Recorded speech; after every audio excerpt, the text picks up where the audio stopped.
ఎందుకు వచ్చారు? మేజిస్ట్రేట్ గారికి మనం లెటర్ ఇచ్చాము, ల్యాండ్ సర్వేకి రమ్మన్నాము. మేజిస్ట్రేట్ గారు వారికి ఏదో పని ఉందని చెప్పేసి మండల సర్వేర్ గారు వాళ్ళ సిబ్బందిని పంపించారు. వాళ్ళు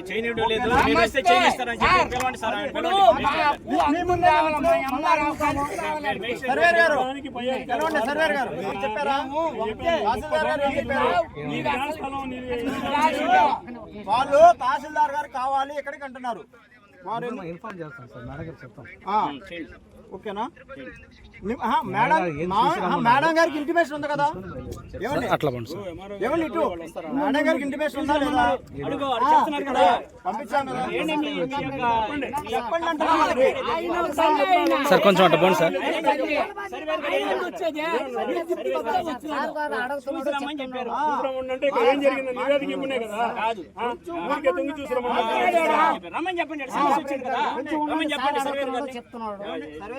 ఇక్కడ అడిగిచ్చారు వాళ్ళు. మేడం గారికి చెప్పండి సార్, ఇప్పుడే తెలియజేయండి. మేడం గారు వస్తే మళ్ళీ ఇక్కడే పరిష్కారం చేస్తాం. మీకు మేడం గారు నేను చేస్తాను. మీకేం చెప్పారు మేడం గారు? చెప్పారా? మేడం గారు ఎందుకు రాలేదండి? వాళ్ళు అడుగుతున్నారు, చెప్పండి. మేడం గారు అంటే ఎన్నో పనులు ఉంటాయండి, దానికి ఏం చేస్తాను. చెప్పండి సార్, మీరు ఎవరు అందుబాటులో ఎవరు అవసరం పంపిస్తారు. మీ జిల్లా కమిటీ ఇక్కడ ఎందుకు రాలేదు? జిల్లా కమిటీని రమ్మనండి, ఇప్పుడు రాష్ట్ర కమిటీని రమ్మనండి. మీకు కూడా సమాధానం మేము కొడితే పరిగెత్తుకుంటూ వస్తారు. మీకు కూడా సమాధానం ఎందుకు చెప్తారు?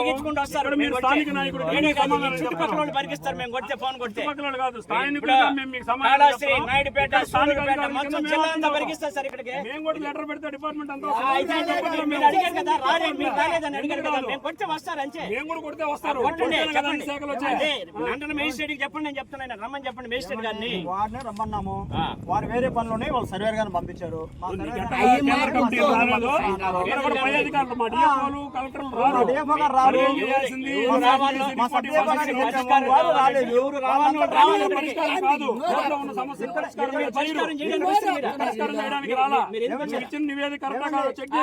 చెక్ చేయాలంటే వాళ్ళు ఉండాలి.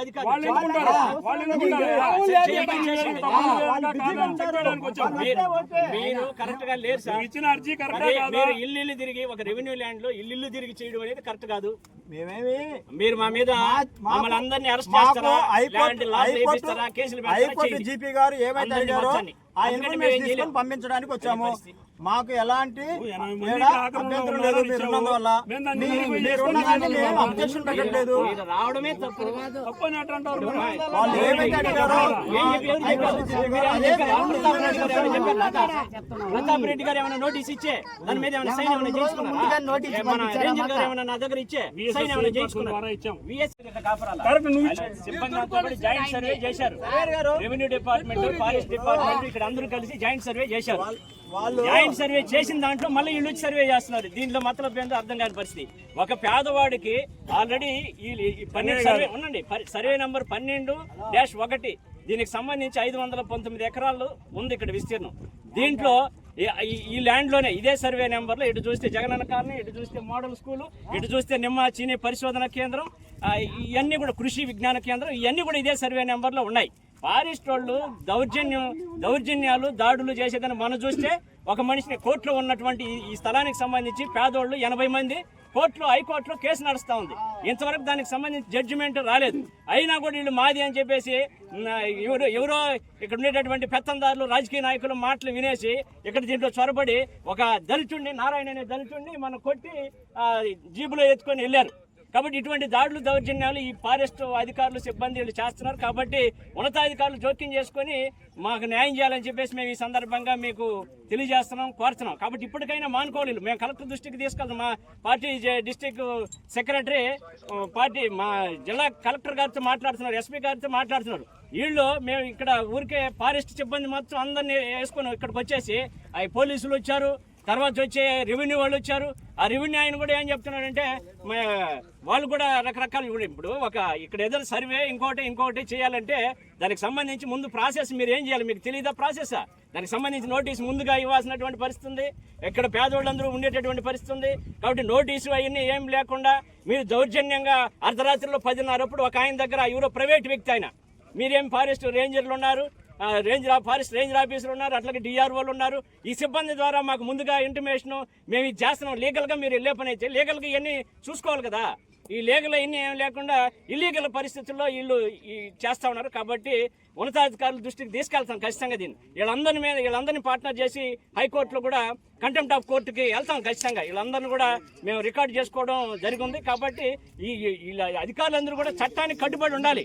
చట్టాన్ని తుంగలో చొక్కి ఏదో రాజకీయ నాయకుడు చెప్పేస్తే ఆ ఫారెస్ట్ రేంజర్లు ఎవరు ఏం చేయలేకపోయినారు, మేము చేసేస్తాం అనేటటువంటి పద్ధతిలో ఉంది వీళ్ళ వ్యవహారం, వీళ్ళు తీరు. అప్పుడు ఒక డిస్ట్రిక్ట్ సెక్రటరీతో మాట్లాడితే ఆయన చెప్పింది అనకుండా ఏదేదో మాట్లాడేస్తున్న మన సారు రేంజర్ గారు. కాబట్టి అది కరెక్ట్ కాదు.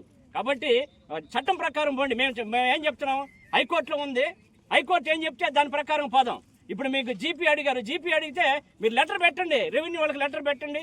రెవెన్యూ ల్యాండ్ ఇది, రెవెన్యూ వాళ్ళు మీకు లిస్టు తయారు చేసి ఇస్తారు, ఎవరెవరు కాపురాలు ఉంటున్నారు ఏంటి పరిస్థితి అని చెప్పేసి వాళ్ళు ఇస్తారు కదా. ఇక్కడ కాపురాలు లిస్టు మొత్తం మీకేం కావాలో ఇదన్నీ ఇస్తారు కదా. కాబట్టి ఇదేంది, ఇది దౌర్జన్యము, దాడులు. మేము ఖచ్చితంగా ఇప్పుడు కూడా కేసు పెడతాం, ఎస్పీ గారి దృష్టికి తీసుకెళ్తాం. హైకోర్టులో కూడా వీళ్ళందరి మీద, ఇక్కడికి వచ్చినటువంటి వాళ్ళందరి మీద కూడా కంటెంప్ట్ ఆఫ్ కోర్టు ఖచ్చితంగా కంటెంప్ట్కి వెళ్తామని చెప్పేసి తెలియజేస్తున్నాం. మీరు చెప్పిన దాంట్లో మీరు నోటీస్ ఇవ్వలేదన్నారు, ప్రైవేట్ వ్యక్తితో ఇచ్చారన్నారు. విఎస్ఎస్ చైర్పర్సన్ చెప్పండి. ఏ డిపార్ట్మెంట్ పేరు? ఎలక్ట్రికల్ పేరు సార్? మీరు ఎందుకు వచ్చారు? మాకు ఫారెస్ట్ వాళ్ళు ఎలక్ట్రికల్ దోట్లు వేసి ఉన్నారు, అవి కట్ చేద్దాం రమ్మని చెప్పి పిలిచారు. ఓకే. మేము వస్తే మా పొలం మీద ఎలాంటి వైర్లు లేవు, మేమైతే డిపార్ట్మెంట్ పరంగా రావాలి కాబట్టి వచ్చాము. Okay sir. Rambabu assistant line, నేను మా ఏఐ గారి ఆదేశాల మేరకు నేను ఫీల్డ్కి వచ్చాను. పేరు? రాంబాబు సార్. మీరు క్యాడర్ అంతా చెప్పండి. నా పేరు సర్దారు, జూనియర్ లైన్ మ్యాన్. మా ఏగర్ ఆదేశాల మీద వచ్చాను. మీ డిపార్ట్మెంట్ అంతా చెప్పండి, పేరు, డిపార్ట్మెంటు, ఎందుకు వచ్చారు అది చెప్పండి. నా పేరు అశోక్ రెడ్డి, ఎలక్ట్రిసిటీ డిపార్ట్మెంట్ తరఫున వచ్చాము. మన ఫారెస్ట్ ఎఫ్ఆర్ఓ గారు జాయింట్ ఇన్స్పెక్షన్ కోసం వాళ్ళు లెటర్ పెట్టడం జరిగింది. దానికోసం మనం అటెండ్ అవ్వడం జరిగింది. ఈ ల్యాండ్ వచ్చి కోర్టులో ఉంది, అది ఎందుకు వచ్చారని? ఈ ల్యాండ్ కోర్టులో ఉన్న విషయం నాకైతే తెలియదు. ఎఫ్ఆర్ఓ గారి సలహా మేరకు వాళ్ళు లెటర్ పెట్టారు, వచ్చి జాయింట్ ఇన్స్పెక్షన్ చేయమంటే చేస్తున్నాం. Okay, thank you sir. అడగండి, మీకు ఏం కానీ చెప్పండి. సార్ మీ పేరు? మీరు ప్రతాప్ రెడ్డి, డకిల్ డిఆర్ఓ. ఇప్పుడు ప్రస్తుతానికి ఏంటంటే రెవెన్యూ, ఫారెస్టు, పోలీసు మరియు విద్యుత్ శాఖ అన్ని శాఖల సమక్షంలో ఇక్కడ రిజర్వ్ ఫారెస్ట్లో ఉన్నటువంటి ఆక్రమణదారులకు సంబంధించి ఒక రిపిటిషన్ ఫైల్ చేస్తున్నారు కోర్టుకి. అయితే అందులో 80 మంది బెనిఫిషియర్స్ ఇక్కడ ఆక్రమణలో ఉన్నట్టు, ఇక్కడ నివాసం ఉన్నట్టు ఇచ్చారు. ఇచ్చినటువంటి